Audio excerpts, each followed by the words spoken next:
નમસ્કાર ગુજરાત। આજના મુખ્ય સમાચારની અંદર અંબાલાલ પટેલની નવા વર્ષને લઈને નવી આગાહી, 1 તારીખથી 5 મોટા ફેરફાર, રાશન કાર્ડ આધાર કાર્ડ ધારકો આપે ધ્યાન, ગેસ સિલિન્ડરના ભાવમાં થશે વધારો, ખેડૂતો માટે નવા નિયમો, વાહન ચાલકો માટે ટ્રાફિકના નવા નિયમો, જનધન યોજનાને લઈને સૌથી મોટા સમાચાર, આખા ગુજરાતના ખેડૂતો આંદોલન કરશે, જાણો કઈ તારીખે ખેડૂતોના ખાતામાં જમા થશે ₹2000નો 22મો હપ્તો, કૃષિ મંત્રીની સૌથી મોટી જાહેરાત, ખેડૂતોના દેબા માફ થશે, વહાલી દીકરી યોજના અંતર્ગત દીકરીઓને મળશે ₹1,10,000 સુધીની સહાય, નવા વર્ષની શરૂઆત સાથે બેંક ખાતાઓ થશે બંધ, વિદ્યાર્થીઓને મળશે હવે ₹1000માં ટેબ્લેટ, મહિલાઓને મળશે ₹12,000, વાહન ખરીદવા માટે સરકાર આપશે ₹25,000ની સહાય,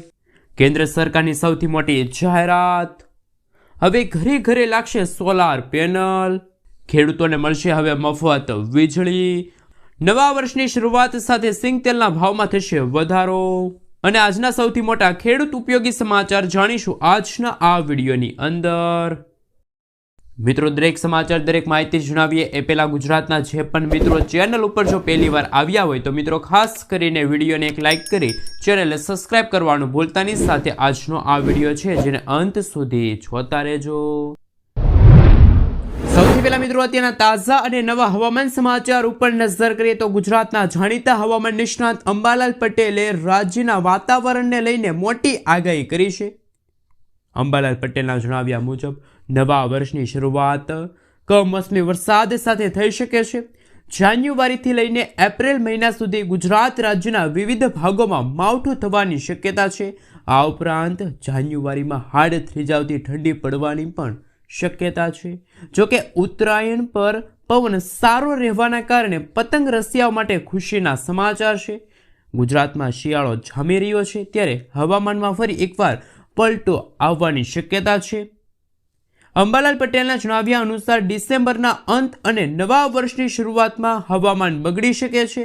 ખાસ કરીને 25થી લઈને 28 ડિસેમ્બર દરમિયાન રાજ્યના કેટલાક વિસ્તારોમાં વાદળછવાયું વાતાવરણ રહેવાની અને વરસાદી ઝાપટા પડવાની શક્યતા છે।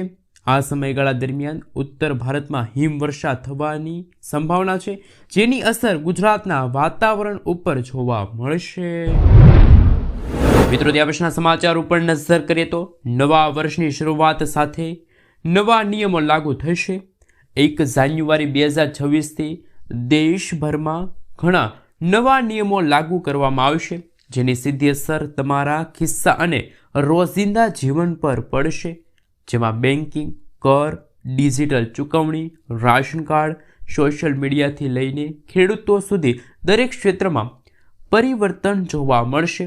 નવા વર્ષની શરૂઆત સાથે બદલાતા નિયમો અને તે તમારી નાણાકીય પરિસ્થિતિને કેવી રીતે અસર કરી શકે છે, ચાલો મિત્રો જાણીએ કે નવા વર્ષથી કયા નવા નિયમો છે એ લાગુ થવા જઈ રહ્યા છે। ચાલો મિત્રો જાણીએ કે 1 તારીખથી કયા નવા નિયમો છે એ લાગુ થવા જઈ રહ્યા છે। ખેડૂતો માટે નવો નિયમ લાગુ, ખેડૂતો માટે પીએમ કિસાન યોજનામાં ફેરફાર કરવામાં આવી રહ્યા છે। જાન્યુઆરી 2026થી ઉત્તર પ્રદેશ સહિત ઘણા રાજ્યોમાં ખેડૂત આઈડી ફરજિયાત બનશે। ખેડૂત આઈડી વિના પીએમ કિસાન હપ્તા બંધ કરવામાં આવશે। પ્રધાનમંત્રી પાક વીમા યોજના હેઠળ જંગલી પ્રાણીઓ દ્વારા નુકસાન પામેલા ખરીફ પાક માટે વીમા કવરેજ પણ ઉપલબ્ધ થશે।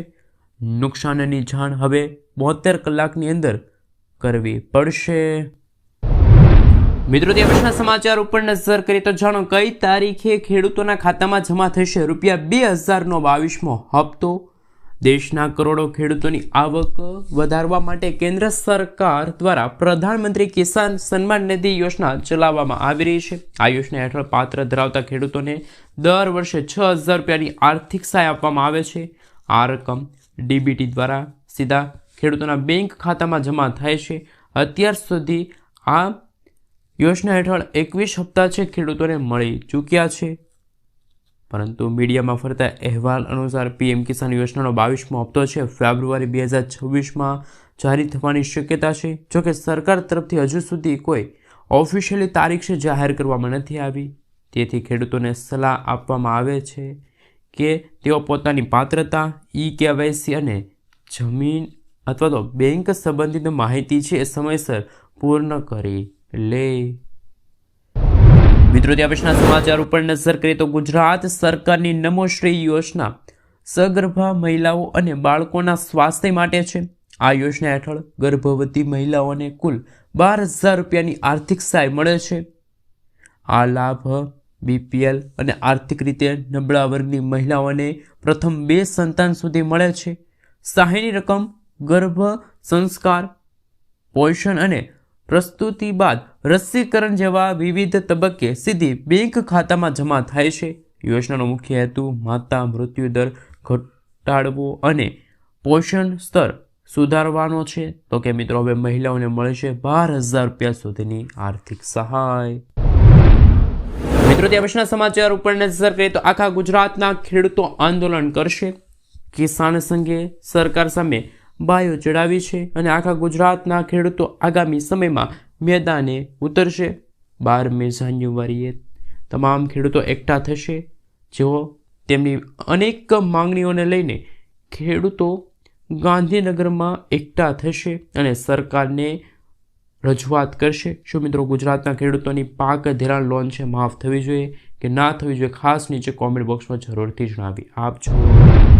મિત્રો, ત્યાં પછીના સમાચાર ઉપર નજર કરીએ તો આધાર કાર્ડ અને પાન કાર્ડ ધારકો આપે ધ્યાન. જો તમે પણ આ કામ નથી કર્યું તો તમને થઈ શકે છે 1,000 રૂપિયા સુધીનો દંડ. મિત્રો, તાત્કાલિક આ કાર્ય પૂર્ણ કરી લેજો, કારણ કે અંતિમ તારીખ 31 ડિસેમ્બર છે અને આ તારીખ પછી તમે આધાર કાર્ડને પાન કાર્ડ સાથે લિંક નથી કરતા તો તમારે 1,000 રૂપિયા સુધીનો દંડ છે એ ચૂકવવો પડશે. દંડ ઓનલાઈન ચૂકવ્યા પછી જ લિંકિંગ પ્રક્રિયા તમે પૂર્ણ કરી શકો છો. દંડ ન ચૂકવાય તો પાન કાર્ડ તમારું નિષ્ક્રિય બની જશે. જો તમે ચેક કરવા માંગતા હોય તો તમારું પાન કાર્ડ આધાર કાર્ડ સાથે લિંક છે કે નહીં તો તમે ઓનલાઈન વેબસાઇટ પર જઈને ચેક કરી શકો છો. મિત્રો, તમે આવકવેરા વેબસાઇટ પર જઈને લિંક આધાર સ્ટેટસ પર જઈને તમારું આધાર કાર્ડ પાન કાર્ડ સાથે લિંક છે કે નહીં એ તમે તપાસી શકો છો. તો આધાર કાર્ડ અને પાન કાર્ડ ધારકો માટે સૌથી મોટા સમાચાર, 31 ડિસેમ્બર અંતિમ તારીખ છે. 31 તારીખ પહેલાં તમારે આધાર કાર્ડને પાન કાર્ડ સાથે લિંક કરવું પડશે, નહીંતર તો તમારું પાન કાર્ડ છે એ આવનારા વર્ષની શરૂઆત સાથે નિષ્ક્રિય બની જશે. મિત્રો, ત્યાં પછીના સમાચાર ઉપર નજર કરીએ તો સૌથી મોટા સમાચાર સામે આવી રહ્યા છે. વહાલી દીકરી યોજના વિશે તો તમે સાંભળ્યું હશે. આ દીકરી ગુજરાત સરકાર અને કેન્દ્ર સરકારના માધ્યમથી ગુજરાતમાં ચાલી રહી છે. ગુજરાત સરકારની વહાલી દીકરી યોજના દીકરીઓના ઉજ્જવલ ભવિષ્ય માટે આશીર્વાદરૂપ છે. આ યોજના હેઠળ કુલ 1,10,000 રૂપિયાની સહાય દીકરીઓને 3 તબક્કામાં મળે છે. દીકરી જ્યારે ધોરણ 1માં પ્રવેશ મેળવે છે ત્યારે આ યોજના અંતર્ગત 4,000 રૂપિયા મળે છે. ધોરણ 9માં દીકરી આવે છે ત્યારે 6,000 રૂપિયા અને દીકરીની ઉંમર જ્યારે 18 વર્ષ પૂર્ણ થાય ત્યારે 1 લાખ રૂપિયા મળે છે. વાર્ષિક આવક 2 લાખ રૂપિયા સુધીની ધરાવતા પરિવાર પ્રથમ 3 દીકરીઓને આ યોજના અંતર્ગત લાભ મળશે. લાભાર્થીઓએ આંગણવાડી કે પછી ગ્રામ પંચાયતના જન્મના પ્રમાણપત્ર અને આવકના દાખલાઓ સાથે અરજી કરવાની રહેશે. તો માતા પિતાઓ માટે વહાલી દીકરી યોજનાને લઈને સૌથી મોટા સમાચાર સામે આવી રહ્યા છે. દીકરીઓને મળશે 1,10,000 રૂપિયા સુધીની સહાય. મિત્રો, આગળના સમાચાર ઉપર નજર કરીએ તો સૌથી મોટા સમાચાર સામે આવી રહ્યા છે. ખેડૂત પતિ પત્ની બંનેને મળશે હવે પૈસા. ખેડૂતોના ખાતામાં જમા થઈ ગયા છે રૂપિયા. 60 વર્ષથી વધુ વય ધરાવતા તમામ પરિણીત ખેડૂત પરિવાર માટે આવ્યા છે ખૂબ જ મહત્વના સમાચાર. મહત્વની પેન્શન યોજના, જેમાં 60 વર્ષથી વધુ વય ધરાવતા જે પરિણીત ખેડૂત પરિવારો છે જેમને દર મહિને 18,300 રૂપિયાની આર્થિક સહાય આપવા માટે કેન્દ્ર સરકારે પ્રધાનમંત્રી વય વંદના યોજના શરૂ કરી છે. આ યોજનામાં જોડાવા માટે ખેડૂત પતિ પત્નીના તમામ પુરાવા ઓનલાઈન અપલોડ કરવાના રહેશે. જ્યારે પતિ અને પત્નીએ ભરેલા પ્રીમિયમની પૂરેપૂરી રકમ સાથે સાથે 18,300 રૂપિયા બેંક ખાતામાં છે એ જમા થઈ જશે. તો કે મિત્રો, જો વાત કરીએ તો પ્રધાનમંત્રી વય વંદના યોજનાને લઈને સૌથી મોટા સમાચાર સામે આવી રહ્યા છે. મિત્રો, આગળના સમાચાર ઉપર નજર કરીએ તો સૌથી મોટા સમાચાર, કે શું ખરેખર ગુજરાતના ખેડૂતોની લોન માફ થઈ શકે છે, કારણ કે ખેડૂતોની લોન માફી સમગ્ર દેશમાં સૌથી ચર્ચિત વિષય છે અને તેવામાં જ્યારે તેલંગાણાની સરકાર ખેડૂતોની લોન માફ કરતી હોય તો ગુજરાતના ખેડૂતો પણ લોન માફીની માંગ કરી રહ્યા છે. મિત્રો આપણે જણાવી દઈએ તો આજથી 6 વર્ષ પહેલાં તેલંગાણાની સરકારે ખેડૂતોની લોન માફ કરી હતી. તેલંગાણામાં સીએમ રેવંત રેડ્ડીએ ખેડૂતો માટે લોન માફીની યોજના જાહેર કરી હતી અને તેમાં તેમણે જણાવ્યું હતું કે 11 ડિસેમ્બર 2018થી લઈને 9 ડિસેમ્બર 2023ના સમયગાળા દરમિયાન જે ખેડૂતોએ લોન લીધી હોય અને મહત્તમ 2 લાખ રૂપિયા સુધીના ખેડૂતોના દેવા છે એ સંપૂર્ણપણે માફ કરવામાં આવ્યા હતા. આ પહેલાં પણ ઝારખંડ સરકારે ખેડૂતોની 2 લાખ રૂપિયા સુધીની લોન માફ કરી હતી. ત્યારે ગુજરાતમાં પણ મિત્રો શું ખેડૂતોની લોન માફ થવી જોઈએ, કારણ કે વર્ષ 2025ના ચોમાસા બાદ ગુજરાતમાં પડેલા કમોસમી વરસાદના કારણે ખેડૂતોને ભારે નુકસાન થયું હતું અને ખેડૂતો હજુ પણ લોન માફીની માંગ કરી રહ્યા છે. શું મિત્રો ખરેખર ગુજરાતના ખેડૂતોનું પણ પાક ધિરાણ છે, ખેડૂતોની લોન છે એ માફ થવી જોઈએ કે ના થવી જોઈએ? ખાસ નીચે કોમેન્ટ બોક્સમાં જરૂરથી જણાવી આપજો. મિત્રો દેશના સમાચાર ઉપર નજર કરીએ તો 27 લાખથી પણ વધુ ખેડૂતોને પ્રાકૃતિક ખેતીની તાલીમ. તો કે રાષ્ટ્રીય કિસાન દિવસ નિમિત્તે કૃષિ મંત્રી જીતુભાઈ વાઘાણીએ ગુજરાત રાજ્યના ખેડૂતોને હાર્દિક શુભેચ્છા પાઠવીને જણાવ્યું હતું કે ખેડૂત રાષ્ટ્રની અર્થવ્યવસ્થાની કરોડરજ્જુ છે અને ગુજરાતના ખેડૂત આધુનિક ટેકનોલોજીની વૈશ્વિક સ્તરે પ્રગતિ કરી રહ્યા છે અને છેલ્લા 2 દાયકામાં સમૃદ્ધ અને આત્મનિર્ભર બન્યા છે. સરકારી પ્રયાસોથી ખેડૂત કૃષિ વિકાસ દરમાં અગ્રેસર છે. 27 લાખથી વધુ ખેડૂતોને પ્રાકૃતિક ખેતીની તાલીમ પણ અપાય છે. તો કે મિત્રો જ્યારે 23મી ડિસેમ્બરે રાષ્ટ્રીય કિસાન દિવસ હતો ત્યારે ગુજરાતના કૃષિ મંત્રી જીતુભાઈ વાઘાણીએ ખેડૂતોને હાર્દિક શુભેચ્છા છે પાઠવી હતી. મિત્રો આગળના સમાચાર ઉપર નજર કરીએ તો સૌથી મોટા સમાચાર સામે આવી રહ્યા છે. જનધન યોજનાને લઈને અગત્યના સમાચાર. પ્રધાનમંત્રી જનધન યોજના વિશે તમે સાંભળ્યું છે. આ યોજનાના લાભાર્થીઓની સંખ્યા હાલ સમગ્ર ભારત દેશમાં અંદાજે 58 કરોડ જેટલી છે, જેમાંથી રૂપિયા 2.74 લાખ કરોડ રૂપિયા છે જમા છે આ અકાઉન્ટમાં. નાણાકીય સેવાના વિભાગના સચિવ એમ નાગારાજુએ જણાવ્યું હતું કે ચાલુ નાણાકીય વર્ષ 2025ના ડીબીટી દ્વારા 3.67 લાખ કરોડ રૂપિયા ટ્રાન્સફર થયા. આમાં 78.2% ખાતા ગ્રામીણ અને અર્ધ શહેરી વિકાસ વિસ્તારો માટે, 50% મહિલાઓના છે. માર્ચ 2025ના નાણાકીય જે આંકડા સામે આવ્યા હતા ત્યારે 67 પર આંકડો છે પહોંચી ગયો છે. તો પ્રધાનમંત્રી જનધન યોજના લઈને સૌથી અગત્યના સમાચાર સામે આવી રહ્યા છે. મિત્રો દેશના સમાચાર ઉપર નજર કરીએ તો નવા વર્ષની સાથે તમારા બેંક ખાતા શું બંધ થઈ જશે? ભારતીય રિઝર્વ બેંકે વર્ષના પ્રથમ દિવસે 3 પ્રકારના બેંક ખાતાઓ બંધ કરવાનો નિર્ણય લીધો. છેલ્લા 12 મહિનામાં કોઈ પણ પ્રકારની પ્રવૃત્તિ ન થઈ હોય તેવા ખાતાઓ નિષ્ક્રિય થશે. લાંબા સમયથી ઝીરો બેલેન્સ ધરાવતા ખાતાઓ પણ બંધ થઈ જશે.